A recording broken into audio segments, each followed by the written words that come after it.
கூடுகை எனக்கு காட்டுனாங்க. நான் வந்து பார்த்தீங்கன்னா, இப்ப ஆவடியில இருக்கேன். என்னுடைய சரி. பேர் மோனிகா.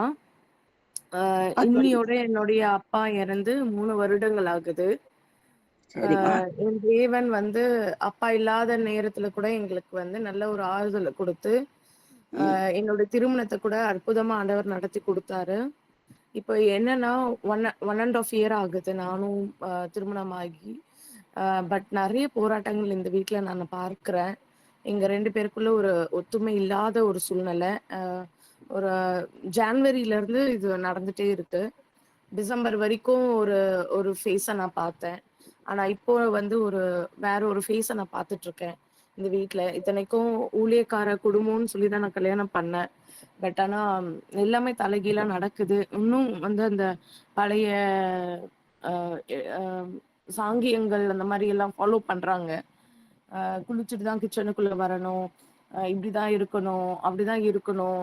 அந்த மாதிரி. ஆனா நான் வந்து முழுமையா ஆண்டவர நோக்கி பார்க்கிற பொண்ணு. நான் ஒரு 8 வருடமா ஒரு சேனல்ல ஆங்கரிங்கும் பண்ணிட்டு வந்தேன். அங்க ஊழியம் பண்ணிட்டு வந்திருக்கேன்.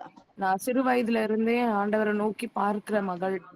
13 வயதிலேயே நான் ஆண்டவர என்னுடைய சொந்த இரட்சகர்ன்னு நான் தேர்ந்தெடுத்து வந்த பொண்ணு நானு. இன்னைக்கும் அந்த ஒரு சில பாரங்கள் என்னோட இருக்கு. அ என்னோட சொந்த தம்பியே வந்து கேட்க ஆரம்பிச்சுட்டான். "உனக்கு 1 1/2 வருஷம் ஆகுது. இன்னும் குழந்தை இல்லாம இருக்க." அப்படின்ற மாரிலாம் கேட்க ஆரம்பிச்சுட்டான். ஆனா நான் ஆண்டவர நோக்கி பார்க்கிறதுனால, நான் வந்து ஜான்வரி மந்த் தான் திருப்பியும் ஜாபுக்கு போக ஆரம்பிச்சேன்.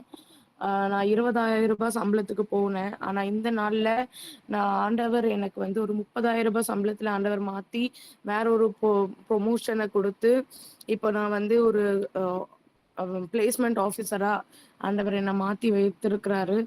நான் ஆண்டவர பிடிச்சதுனால எந்த விதத்திலயும் என்ன தலைகுனிய விடாம, எல்லா விதத்திலயும் ஆண்டவர் என்ன வந்து உயர்த்தி வைத்துட்டு இருக்கிறாரு.